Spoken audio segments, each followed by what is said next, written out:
شروع اللہ کے نام سے جو بڑا مہربان نہایت رحم والا ہے۔ ہا میم، اس کتاب روشن کی قسم کہ ہم نے اس کو مبارک رات میں نازل فرمایا، ہم تو رستہ دکھانے والے ہیں۔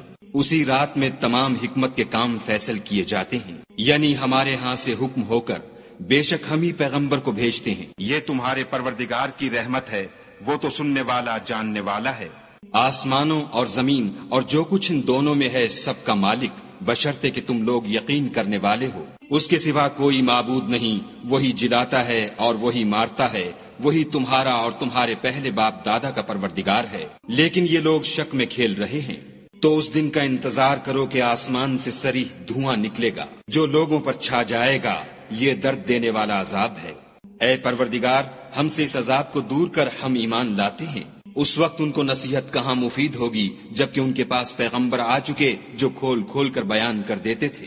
پھر انہوں نے ان سے منہ پھیر لیا اور کہنے لگے یہ تو پڑھایا ہوا اور دیوانہ ہے۔ ہم تو تھوڑے دنوں عذاب ٹال دیتے ہیں مگر تم پھر کفر کرنے لگتے ہو۔ جس دن ہم بڑی سخت پکڑ پکڑیں گے تو بے شک انتقام لے کر چھوڑیں گے۔ اور ان سے پہلے ہم نے قوم فرعون کی آزمائش کی اور ان کے پاس ایک عالی قدر پیغمبر آئے جنہوں نے یہ کہا کہ خدا کے بندوں یعنی بنی اسرائیل کو میرے حوالے کر دو، میں تمہارا امانت دار پیغمبر ہوں، اور خدا کے سامنے سرکشی نہ کرو، میں تمہارے پاس کھلی دلیل لے کر آیا ہوں، اور اس بات سے کہ تم مجھے سنگسار کرو اپنے اور تمہارے پروردگار کی پناہ مانگتا ہوں، اور اگر مجھ پر ایمان نہیں لاتے تو مجھ سے الگ ہو جاؤ۔ تب موسیٰ نے اپنے پروردگار سے دعا کی کہ یہ نافرمان لوگ ہیں۔ خدا نے فرمایا کہ میرے بندوں کو راتوں رات لے کر چلے جاؤ، اور فرعونی ضرور تمہارا تعاقب کریں گے، اور دریا سے کہ خشک ہو رہا ہوگا پار ہو جاؤ، تمہارے بعد ان کا تمام لشکر ڈبو دیا جائے گا۔ وہ لوگ بہت سے باغ اور چشمے چھوڑ گئے، اور کھیتیاں اور نفیس مکان اور آرام کی چیزیں جن میں عیش کیا کرتے تھے۔ اسی طرح ہوا اور ہم نے دوسرے لوگوں کو ان کا مالک بنا دیا۔ پھر ان پر نہ تو آسمان اور زمین کو رونا آیا اور نہ ان کو مہلت ہی دی گئی، اور ہم نے بنی اسرائیل کو ذلت کے عذاب سے نجات دی، یعنی فرعون سے، بے شک وہ سرکش اور حد سے نکلا ہوا تھا۔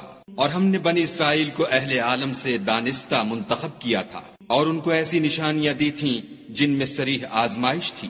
یہ لوگ یہ کہتے ہیں کہ ہمیں صرف پہلی دفعہ یعنی ایک بار مرنا ہے اور پھر اٹھنا نہیں، پس اگر تم سچے ہو تو ہمارے باپ دادا کو زندہ کر لاؤ۔ بھلا یہ اچھے ہیں یا تبا کی قوم؟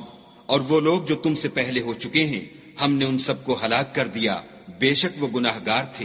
اور ہم نے آسمانوں اور زمین کو اور جو کچھ ان میں ہے ان کو کھیلتے ہوئے نہیں بنایا، ان کو ہم نے تدبیر سے پیدا کیا ہے، لیکن اکثر لوگ نہیں جانتے۔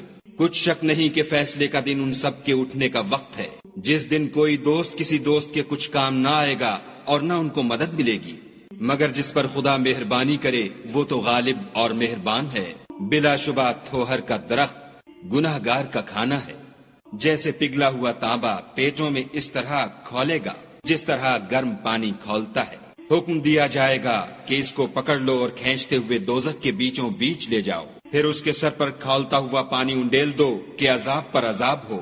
اب مزہ چکھ، تو بڑی عزت والا اور سردار ہے۔ یہ وہی دوزخ ہے جس میں تم لوگ شک کیا کرتے تھے۔ بے شک پرہیزگار لوگ امن کے مقام میں ہوں گے، یعنی باغوں اور چشموں میں، حریر کا باریک اور دبیز لباس پہن کر ایک دوسرے کے سامنے بیٹھے ہوں گے۔ وہاں اس طرح کا حال ہوگا، اور ہم بڑی بڑی آنکھوں والی سفید رنگ کی عورتوں سے ان کے جوڑے لگائیں گے۔ وہاں خاطر جمع سے ہر قسم کے میوے منگائیں گے اور کھائیں گے، اور پہلی دفعہ کے مرنے کے سوا کہ مر چکے تھے موت کا مزہ نہیں چکھیں گے، اور خدا ان کو دوزخ کے عذاب سے بچا لے گا۔ یہ تمہارے پروردگار کا فضل ہے، یہی تو بڑی کامیابی ہے۔ ہم نے اس قرآن کو تمہاری زبان میں آسان کر دیا ہے تاکہ یہ لوگ نصیحت پکڑیں، بس تم بھی انتظار کرو، یہ بھی انتظار کر رہے ہیں۔